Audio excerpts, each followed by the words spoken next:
What it is, it's your boy Dutch the Damon, and you now watching Damon Time with Dutch. We're gonna skip the interlude and get straight to the shout-outs. First up on the list, we got the brother Joel Goodman. This brother sent his hard-earned money in, blessed the channel through Cash App, let me know he liked the content. Appreciate you, brother. Joel Goodman. Next up on the list, we got the brother Nando. He done blessed the channel through Cash App. Appreciate you, pimp Nando. And last but not least, we got the brother Nick. Nick rocking with the channel. He sent his hard-earned money in to support. Appreciate you, brother Nick. Definitely ain't gonna let you down. Just stay locked in, pimp. I got us. Now that we got that out the way, let's get it. Yeah, man. So when Tanya finally get down shock trauma, the detectives wasn't trying to let her in the back at first. But when she explained to him she was his wife, the lead detective, who knew who she was, told him go ahead on and let her in the back, but nobody else. Jackie was laid in the hospital bed in a deep sleep with his arm handcuffed to the bed. So when she sees that, she get to going off. She go back out in the hallway like, why y'all got him handcuffed? He got shot. He ain't do nothing wrong. What you got him handcuffed for? She beat up and sore bruised herself. She going off about Chicky. But anyway, they get to explaining to her. He was found with a gun in his possession at the scene of the crime, and he also fired back at the shooters. How his female accomplice he was with was murdered. So she like, female accomplice? They like, yes, ma'am. They take her in a little room in the hospital, close the door, and get to showing her pictures of Shayna on the crime scene shot up. But Tanya didn't recognize her. Yeah, they told her she ain't make it. And somehow, some type of way, she was connected to the crime as well because of the kite they found on her. So Tanya's lost. She don't know what's going on. So she get to asking the detectives like, well, why is he being charged for defending himself? Because the gun wasn't licensed. So she like, well, did you get it off his person? Did you get it out his hand? They're like, no, ma'am. It was laying a few feet away from him. But we did pull his fingerprints off of it, as well as gunpowder residue off his hands. The gun was obviously fired. Her response was, y'all did not get that off my husband. Somebody could have put that there. Y'all did not get that off my husband. The detective's like, okay, man. She's like, man, I need to see him. I need to see him. So she exit the little room, go back in the hospital room with Chicken. He was still laid there in the hospital bed, breathing masks on, tubes everywhere. She walked over and wake him up with a kiss on the forehead. She had tears in her eyes. He wakes up. When he see her face, he shed a tear. He moved the oxygen mask. First thing he tell her, they gonna deport me. She looking right in his eyes. She said, no, they not. No, they not, baby. I just talked to them. They told me they didn't even get that gun off of you. We gonna fight that shit. Chicken just shook his head in agreement. Then he reached over and pulled her close, whispered in her ear. And he told her, he said, I'm sorry, baby. I had to take care of that for you. It's my family. She tell him, she said, I know, baby. He whispered in her ear, he tell her, I need you to get this message to my brothers because they not gonna let them come back here and see me.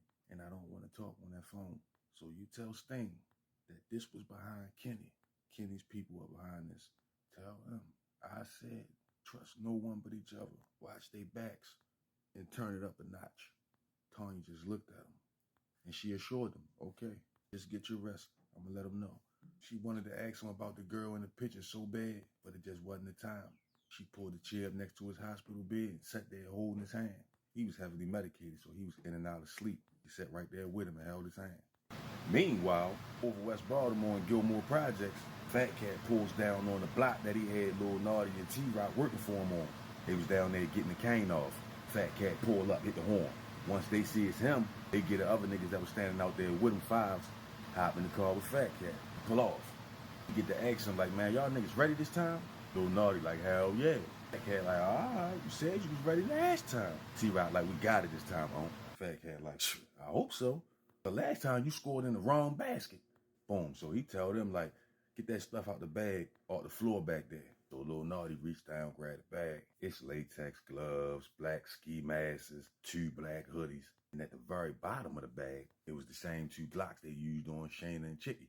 Fat Cat tell them, go ahead and start putting that stuff on while we on the highway. So they in the back seat throwing the shit on. He coming down 695 on his way out Essex in Baltimore County. Now, today was also the day of Kenny and Kenny Jr. funerals. The girl Kim, her funeral was the day before. Mr. Felix had paid for all 3 funerals, so of course he was in attendance. Kenny and Lil Kenny brought the whole city out. I'm talking about the funeral was packed. Not only was his father, Big Kenny, a street legend who had a lot of respect through and throughout East Baltimore, from getting it in and rubbing shoulders with the biggest names in gangsterism in Baltimore City for years. Kenny had a lot of respect. And on top of that, his son was a well-liked basketball player back in the day. So he had a lot of friends. Major turnout. He's sitting in the front row with Kenny's family. They had the funeral right there over East Baltimore. Mark's Funeral Home, right there like north and Asquith. But anyway, cars lined up for blocks. Niggas come pay their respect. But right across the street from the funeral home, the little corner store called Royal Star, right there north in Asquith. Sting, Levi, Daniel, and Zeke, they sitting in a tented out car in the parking lot, watching the funeral. They behind tents, watching all these drug lords from all over the city come to this nigga Kenny funeral. Now Tanya done told Sting what Chicky said, and as a result of that, they 4 deep strapped down with them hammers across the street from Kenny funeral. But anyway, Fat Cat pulls up in this well-manicured community out Essex. He matched the address on the paper to the address on the house. Now, it's the middle of the day, 12 o'clock in the afternoon, broad daylight. Now, because Levi 4Runner truck was in a driveway, Fat Cat sees this as a sign that Levi is home. Seeing that, he got excited. He get to telling Lil Naughty and T-Rock, like, all right, man, look, I'm going to knock on the door. I'm going to have my clipboard, my hard hat, my vest on. This is to get them feeling comfortable opening the door. When she opened the door, I'm going to try to explain to her why we got to cut the water off for a couple hours due to a water main break. While I'm explaining this, y'all going to rush in the house, take care of the business. Once the door open, I ain't going to let her close it. Even if I got to put my foot in the door or push it open, I ain't going to let her close the door back. So Naughty and T-Rock like, all right, that's what it is. So Fat Cat get to putting on the reflective vest, hard hat, grab the clipboard, exit the vehicle. The whole time he walking up to the house, he thinking to himself like, man, I shouldn't even have to do all this. Boom, he gets up on the porch. That's when Naughty and T-Rock get out the car, all black, with them flamethrowers tucked. They get to looking around, making sure ain't nobody watching them. Then they get to creeping on the side of the house. And they crouch down behind this big-ass propane grill. One of them big-ass grills, you probably could put like 10 steaks on that bitch at one time. But anyway, Fat Cat thinking to himself, here go nothing. He get to knocking on the door. Knocking on the door. And besides a few cars driving by every now and then, there wasn't nobody outside.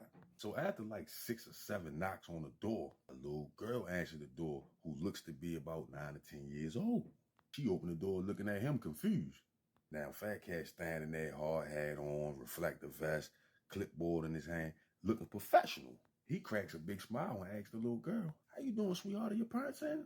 She was like, yes, my mommy in the shower. But when she says that, T-Rock and Naughty start running up the steps behind Fat Cat. The little girl sees this. She screams real loud and try to push the door closed. The Fat Cat stuck his arm across the door. The little girl scream again, Mommy!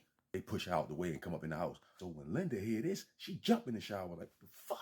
Cut the water off, snatch the curtain back, hop out the shower. She could hear some tussling downstairs like they was trying to hold the little girl down. So straight out the shower, ass naked, she hurry up and run in the bedroom. Snatch open the drawer and grab her service weapon. Linda was a Baltimore County police officer, but she worked the night shift. She be home during the day. But anyway, she grabbed the Glock and ran out the bedroom, ass naked. Soon as she stepped foot out the bedroom, one of the niggas was already at the top of the steps, holding the gun, peeking in the bathroom. He must have heard her footsteps running out the room. He tried to turn around and look in her direction. But as soon as he looked, she just started squeezing. Boom, boom, boom, boom, boom. Slumped him. He falls back out the bathroom doorway and get to rolling down the steps. She get to yelling out, Adriana, Adriana. Her daughter name. She just hear her daughter like, Mommy. Dad sent her in a rage. She get to running down the steps. But as soon as she got like to the middle step, niggas started shooting, just barely missed her. The wall on the side of the steps, like right here, the wall area.